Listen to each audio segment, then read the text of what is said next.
Hey guys, నేను ఒక చిన్న ఇన్సిడెంట్ మీతో షేర్ చేసుకోవాలనుకుంటున్నా. రీసెంట్గా ఏమైందంటే నేను కాలేజ్లో ఉన్నప్పుడు జస్ట్ ఫోర్త్ ఫ్లోర్లో కూర్చొని నేను కామన్గా.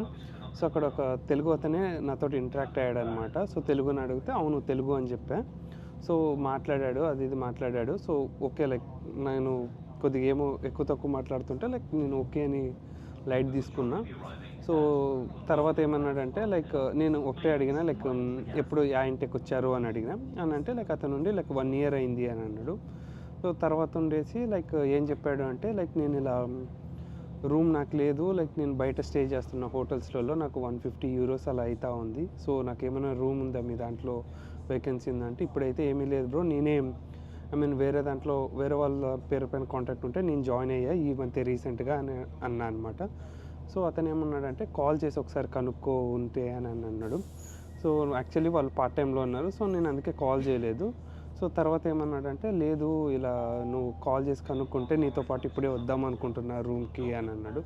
సో నేనేమన్నంటే లేదు, నేను ఇలా పార్ట్ టైంకి కాలేజ్కి వచ్చా కదా, నాకు కాలేజ్ అయిపోయినాక నేను పార్ట్ టైంకి వెళ్ళాలి అనేసి చెప్పాను నేను. సో అవునా, లేదు బ్రో, ఇలా నేను 150 euros కడతా ఉన్నా ఎవ్రీ డేకి నేను, సో హోటల్లో స్టే చేస్తూ ఉన్నా అని అన్నాడు. సో తర్వాత వచ్చేసి కొద్దిసేపు ఆగినాక బ్రో చిన్న హెల్ప్, నాకు నేను INR ఇస్తా, నీకు నువ్వు యూరోస్ ఇస్తావా అనేసి అడిగాడు.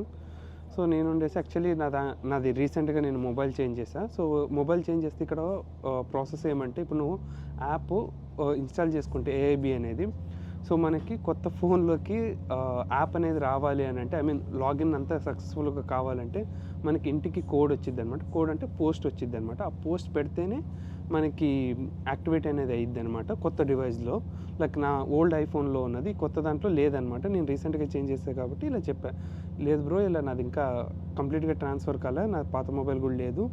సో అని అంటే అవునా, లేదు బ్రో, నాకు ఇలా తినడానికి కూడా లేదు అనేసి అలా అంటే నేనేమన్నా అంటే ఓకే బ్రో ఫైన్, నా దగ్గర క్యాష్ ఉంది, సో ఒక 100 euros క్యాష్ ఉంది, నీకు కావాలి అంటే నేను ఇస్తానన్నా. సో అక్కడ ఏమైందో తెలుసా, సో అతను నుండి నేను థింక్ చేసుకొని చెప్తా బ్రో అనేసి అని అన్నాడు. నాకు ఇక్కడ అర్థం కానిది ఏమంటే ఇక్కడ నేను తర్వాత కనుక్కుంటే తెలిసిందేమంటే ఇలాంటివి క్యాష్ ఇవ్వకుండా ఎన్నో రకాలుగా ఇక్కడ చేస్తున్నారు అనమాట. సో ఇన్ కేస్ మీకు ఎవరైనా తెలియని వ్యక్తులు డబ్బులు అడిగితే మాత్రం అసలు ఇచ్చేయకపోవద్దండి. మీరు ఇచ్చిన వన్స్ మీరు అమౌంట్ ఏమైనా ట్రాన్స్ఫర్ చేయించుకున్నాక దెన్ మీరు క్యాష్ ఎక్స్చేంజ్ చేయండి. సో బెటర్ ట్రాన్సాక్షన్ చేయకుంటేనే బెటర్. ఇప్పుడు అతను అక్కడనే కూర్చున్నాడు, ఒక 1/2 hour తర్వాత చూసినా అక్కడనే ఉన్నాడు అనమాట. సో బట్ వేరే వాళ్ళతో కూడా కామన్ నాతో ఎలా ఇంటరాక్ట్ అవుతున్నారు అలాగే వేరే వాళ్ళతో కూడా ఇంటరాక్ట్ అవుతున్నారు. నేను అడిగిన మీకు ఫ్రెండ్స్ లేరా అంటే ఫ్రెండ్స్ ఉన్నారు అంటున్నాడు, కానీ బట్ ఐ డోంట్ నో ఏమైందో అనేసి. బట్ ఇలాంటి ఇన్సిడెంట్ జరుగుతూ ఉంటాయి. సో కొద్దిగా కేర్ఫుల్గా ఉండండి ఇక్కడ. సో వచ్చాక మనీ విషయంలో మాత్రం చాలా జాగ్రత్తగా ఉండాలి. సో ఈ వీడియో మీకు ఇన్ఫర్మేటివ్ అనిపిస్తే ఖచ్చితంగా మన ఛానల్ సబ్స్క్రైబ్ చేసి ఈ వీడియోని లైక్ చేయడం మాత్రం మర్చిపోకండి. సో అలాగే నేను ఒక్క విషయం మాత్రం చెప్తున్నా, ఎవరైతే కొత్తగా వస్తున్నారో ఇక్కడికి, సో మన తెలుగు వాళ్ళు అనేసి బ్లైండ్గా ఎవరిని నమ్మకపోవద్దండి. సో ఇక్కడ ఎందుకంటే డబ్బుల విషయంలో మాత్రం చాలా స్కామ్స్ అనేవి జరుగుతూ ఉన్నాయి. సో మన తెలుగు వాళ్ళు అనేసి ఫ్రీగా అడిగినమంటే డబ్బులు ఇచ్చేది అలా మాత్రం ఎప్పుడూ చేసేకపోవద్దండి. సో ఇన్ కేస్ మీరు రియల్గా హెల్ప్ చేయాలి అనుకుంటే మీరు ట్రాన్స్ఫర్ చేయించుకోండి అమౌంట్. సో ట్రాన్స్ఫర్ చేయించుకున్నాక దెన్ మీరు ఇవ్వండి కావాలి అనుకుంటే, మీరు చేయాలి అనుకుంటే.